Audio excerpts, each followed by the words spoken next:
저는 이제 이렇게 봅니다. 이전에는 백신 걱정 국면에서 이제 백신 맞자 국면으로 돌아왔다. 그렇기 때문에 우리가 좀 이거에 대해서 얘기를 해봐야 할 텐데 언론도 또 기가 막히게 그 분위기를 감지했어요. 네. 이 백신 걱정에 아주 그냥 나섰던 그런 언론들이 요새는 많이 분위기가 바뀌었습니다. 얼마 전까지만 해도 부작용이나 집단 면역 우리나라 불가능하다 이런 보도가 나왔는데 지금 이제 CG가 나가고 있는데요. 보시다시피 제일 처음 기사 같은 경우는 11월 23일자 기사입니다. 작년. K방역 자랑하더니 백신 후진국 되나. 이 똑같은 기자가 쓴 기사입니다. 우영탁 기자군요. 예. 서울경제 우영탁 기자님. 그러다가 4월 8일에 안전성 논란 여전한데 아스트라제네카 백신 접종 재개할 듯. 그러다가 5월 2일에 기자 30세 기자 노쇼 백신 맞아보니 부작용 걱정 덜어내고 항공권 검색을 시작했다. 그럼 이제 같은 우영탁 기자가 쓴 기사를 보고 계십니다. 일단 여기에 대해서 우리가 좀 얘기를 해봐야 될 것 같아요. 자, 저는 이런 기사를 보고서 좀 화가 많이 나는데요. 이제 왜 화가 나냐면 예를 들어서 4월 8일 날 썼던 안전성 논란 여전한데 아스트라제네카 백신 접종 재개할 듯이라는 기사를 소셜미디어라든가 혹은 포털 사이트에서 어떤 어르신이 봤다면 그 어르신들 중에서 몇몇은 이 기사의 영향 때문에 아스트라제네카 백신 예약을 보류하거나 혹은 예약을 하지 않았을 가능성이 있습니다. 자, 그러니까 이제 이 기사만 놓고 보면은 60세 이상 어르신들이 코로나로부터 보호하는데 그리고 공동체의 이익에 심각한 해를 끼친 거죠. 그런데 정작 한 달 정도 지나서 본인은 맞았어요. 본인은 심지어는 2일에. 자녀 백신을 예약해가지고 접종을 한 노쇼 다음에 백신 그때 당시에. 네, 자녀 백신을 맞은 다음에 부작용 걱정 같은 건 털어내고 항공권 검색을 시작했다라는 이제 그 체험 후기를 이제 올렸잖아요.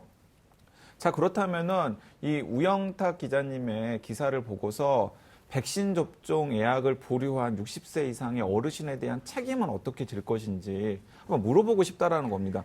이건 사실은 그 가짜뉴스, 백신과 관련된 가짜뉴스에 대해서 엄격하게 처벌해야 된다 이런 이야기 했잖아요. 사실은 이런 기사들은 가짜뉴스보다 더 위험한 기사예요. 저는 이런 언론들 그리고 이런 기사들이 백신과 관련해서 쏟아냈던 그 사실에 근거하지 않은 악의적인 보도들을 통해서 우리 공동체가 입은 피해에 대해서 어떤 식으로든지 간에 책임을 물어야 된다라고 생각합니다.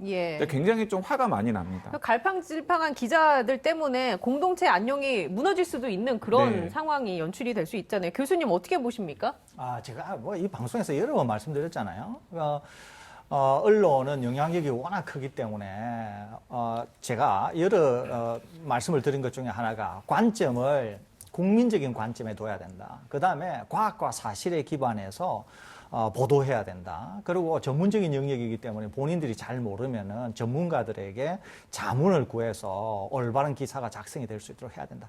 여러 차례 말씀을 드렸거든요. 그러는데 아시다시피 불과 2달 전에만 하더라도 정말 걱정이 되어서 백신 접종을 할 수 없을 정도였습니다. 이 나라에서. 그렇기 때문에 특히 아스트라제네카 백신을 맞으면은 맞는 사람들이 그냥 혈전이 생겨서 죽을 것 같은 그런 보도들이 횡행했다는 거죠. 근데 저희 방송에서 전혀 그렇지 않다.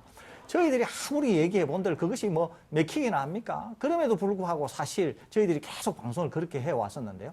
지금은 어떤가요? 전혀 그렇지 않잖아요. 전혀 그렇지 않으면서 전 세계가 안전하다, 효과적이다. 또 백신 접종이 굉장히 과감하면서 속도감 있게 진행된 국가들은 마스크를 벗고 일상생활로 복귀하고 있는 것을 실제 현장에서 보여주고 있는 것이거든요. 그렇기 때문에 우리의 언론들도 반성할 점이 굉장히 많다는 거죠.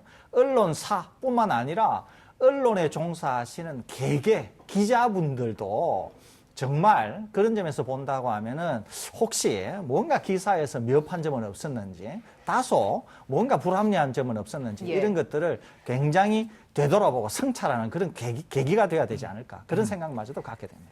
기사를 한 가지만 더 살펴보죠. 어떤 기사냐면 중앙일보 기사입니다. 중앙일보 6월 2일자 기사인데 화이자 20대, 얀센은 30대, 민방위 끝난 아스트라제네카 40대는 서글프다라고 지금 화면에 띄워져 있습니다. 다들 보고 계신데요.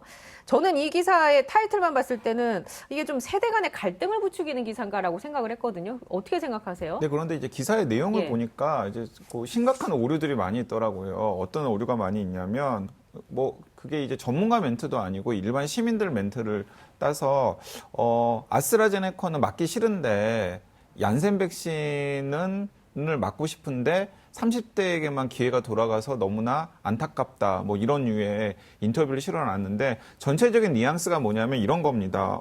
화이자 맞는 20대 혹은 얀센 맞는 30대는 굉장히 좋은데 40대, 50대는 어쩔 수 없이 그 이상은 어쩔 수 없이 아스트라제네카를 접종을 해야 되니까 굉장히 불행하다. 이런 이제 관점을 깔고 있는 거예요. 그리고 그 이면에는 이런 게 있는 거죠.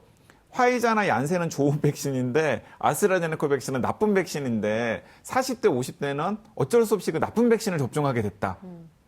이게 전형적으로 지금 아스트라제네카 백신을 본격적으로 고령층에게 접종을 해야 되는 국면에서는 그 아스트라제네카 백신에 대한 불안감을 부추기는 기사거든요. 근데 사실 팩트가 달라요.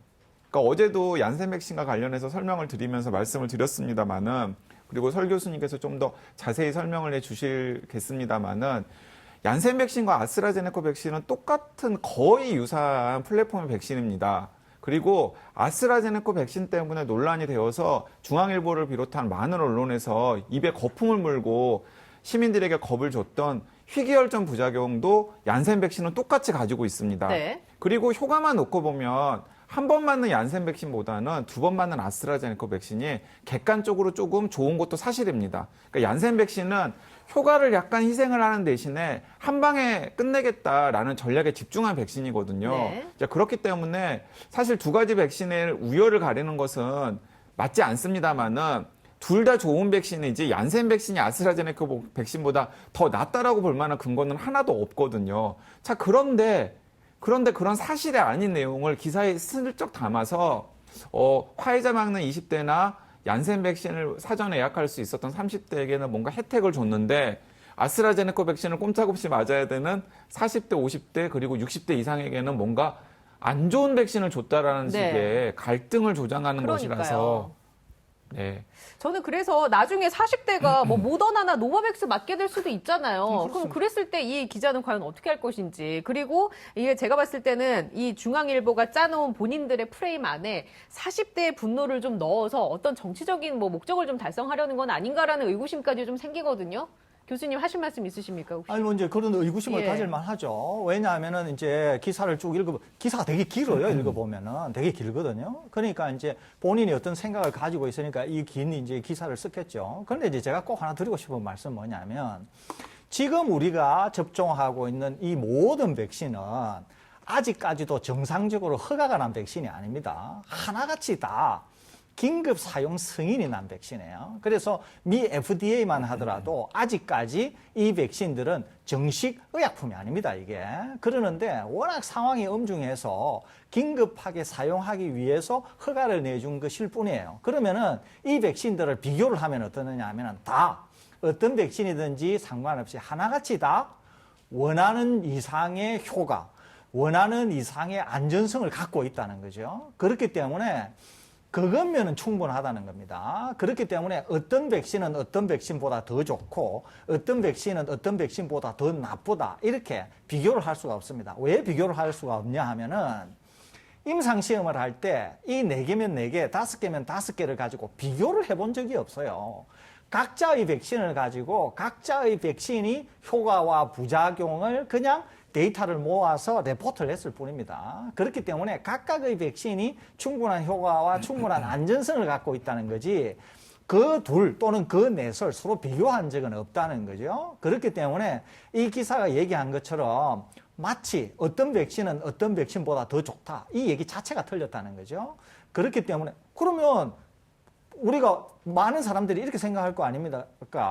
아니, 좋은 백신에 몰리지 안 좋은 백신을 맞을 이유가 없잖아요. 그런데 실제로는 그렇지 않다는 거죠, 이게. 그렇기 때문에 어떤 백신이든지 간에 긴급 승인을 받은 모든 백신들은 하나같이 우리가 원하는 이상의 효과, 또 우리가 원하는 이상의 안전성을 확보한 그런 백신이기 때문에 접종을 끊을 이유는 어떤 특정 백신에 대해서 가질 아무런 이유가 없다. 예. 이 말씀드립니다. 그 제가 한마디만 덧붙이겠습니다. 설대호 교수님도 마찬가지인데요. 이제 제가 아는 많은 백신 전문가들이 기자들이 이렇게 전화를 해서 질문을 했을 때 거기에 답변하지 않습니다. 아스트라제네카 백신, 화이자 백신, 모더나 백신, 노바백스 백신, 얀센 백신 중에서 어떤 백신이 제일 좋아요?